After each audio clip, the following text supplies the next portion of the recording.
Hello guys, ngayong araw nga ay sasamahan natin si Mister na manguha ng motor na hulugan. Isa na namang sakit sa ulo. Hayaan mo siya, supportahan natin siya kung saan siya masaya. Siya naman nagtatrabaho, eh diba? Ganun talaga. Bilang partner, maging supportive ka. Yee! Hello, kapwa ko vlogger! Sila ng katawan ng buhay. Doriza Isang po. Pangalang pinagsama sa Doris at Riza. Maling tao lamang, hindi Oh my God. Kung ang video ko ay malaking tulong na po yun sa akin. Like and subscribe na din po. Maraming salamat. Requirements pag kumuha ng motor. Yung valid ID, barangay clearance, Tapos, payslip. sleep. Tapos yung co-maker mo. Isang valid ID lang, tapos may permit. Okay. Clearance. Tapos ako ang co-maker. Ang misis. Pag tinakbuhan namin, pares kaming uwi ng province. Yeah! Kaibigan ko. At ito na nga, binabagtas na namin ang papuntang bandang FPIP First Industrial Park. Kung alam niyo yon guys, doon lang ang outlet nung pagkukuhanan ng motor. Actually, si Mr. ay nag-apply through online. Pero malapit lang naman yung pwesto nila. Meron silang pwesto dito sa bandang FPIP. Yon, medyo mahirap siyang hanapin kasi ano lang, maliit lang yung pwesto nila, and then yung signboard nila hindi rin siya ganoon kalakihan.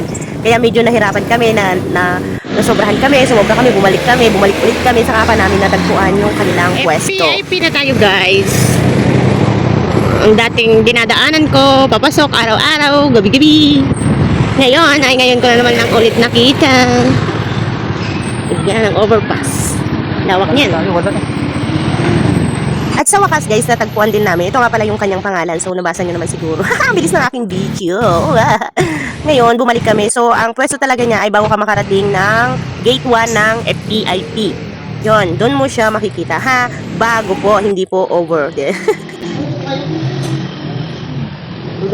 Available papa? Hindi, kukuha pa sa ibang ano. Outlet?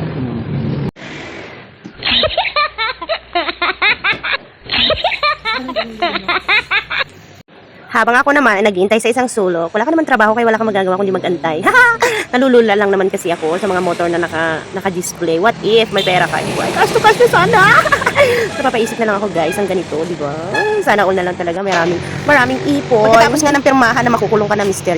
Joke lang. Iiwan po namin kasi kukuha pa siya ng, kukunin pa yung motor dun sa ibang outlet. Dumiretso na rin pala kami guys doon sa paggawaan ng sidecar. So hindi namin ma-register yung aming tricycle kasi kailangan po ng resibo ng pagkagawa ng sidecar. So pumunta nga po kami doon sa paggawaan ng tricycle. So nagutom ako diyan. Habang inaantay ko nga si Mister na makipag-transaction, ang magkano ang bayad no? Nasa 2,400 ang binayaran po niya. Resibo lang po yun ha ng sidecar. Kasi nabili lang po namin yung sidecar ng tricycle namin sa tao. So kaya po wala po kaming resibo or ano. Kaya kami po ay mapipilitang magpagawa kasi hindi po marirehistro yung tricycle ng with sidecar kung wala po siyang resibo. And then, sinamahan ko na rin siya papuntang kumuha ng ipapanotary pa kasi. Oh my God, yung basta kailangan pa may papanotary pa yung isang requirements doon para may parehistro kasama nung resibo ng tricycles. Kung paano siya ginawa. Oh my God, napakabusisi ng LTO ngayon. Oh my God, napakahirap. Kung wala nga talagang budget. Wala talagang budget. Umutang lang talaga kami ng budget. Hello guys! Today, di ba kahapon nag-ano tayo dun sa motor ngayon? Ngayon ko siya kukunin gawa ng may duty na si Mister. So pinapayagan naman ako ang kumuha gawa ng ako naman ang kanyang co-maker. And then, may lisensya naman tayo. Ganon, etche-boretche. Tayo ang kukuha ngayon ng motor gawa na sa duty nga siya. And then, hindi na ako magdadala ng helmet kasi may free na siyang helmet. Wow!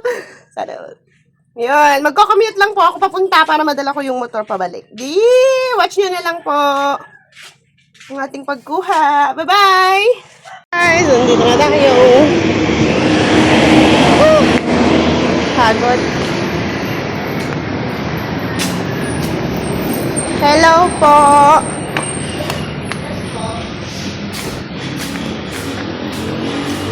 Ate, paano kaya yun? Walang problema din sa motor. May nag-checkpoint ko. Ako lang po, pagbago lang po. Wala Kasi, ayun nga, kalalabas lang naman na. well, nagpapel naman po kami yung binibigay. Oo. Ma! Please not me! May license naman ako. Ito na ba yan?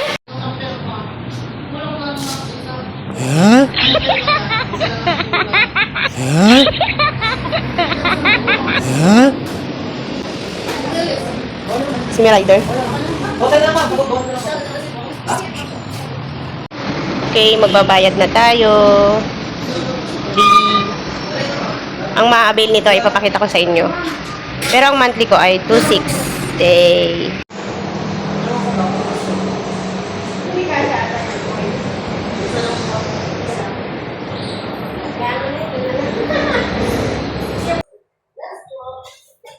Pinagasan ko na nga rin guys ng 100 pesos. May 1 litro din naman, di ba 100 na ngayon? Oh my God, saan nakakarating ang ating gasolina nito? Kasi kung hindi ko pa siya pagagasan, baka hindi ko may dating sa bahay. So yan, nilagyan ko nga siya ng 100 pesos. Okay, nakarating na tayo dito sa bahay. Safe and secured naman yung motor. Hindi ako natumba, hindi ako nahuli.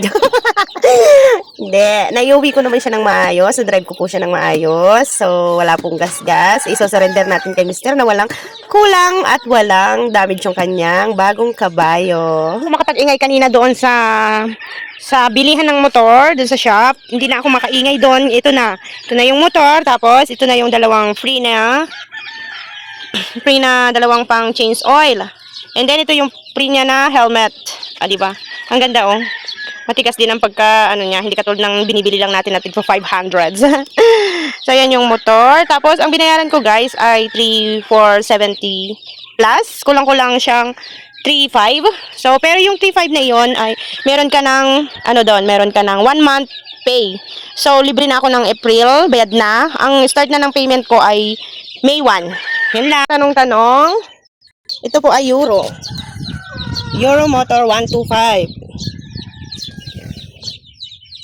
Euro 125 and Marvel.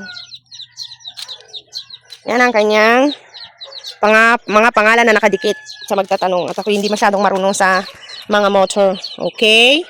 Yan, semi-sniper. Wow, ganda. Tapos yung susian niya dito, kasama na rin ang bukas ng U-Box. Arat na guys, dito lang yan sa malapit sa PIP, First Industrial Park. Subscribe na ng ating channel. Arat na. Bye. Baba, iti-testing na. Pa! Baka wala yung panggas ko dito. Patay ka. Doon ka na magpagas sa may doon sa labas, doon sa pinagagasan natin. Yan, sanay ng Pepsi nga, mura. Ah, saan Pepsi? Sa may... Ah. Oh. Wala. Iba-vlog pa to. Okay, bye-bye. Bye-bye. Wala nang gas. May gas kaya 100 kahapon. Bibling na siya, wala na agad yung 100 mo. 1 litro, baka naka-reserve pa nga yun. Bye-bye.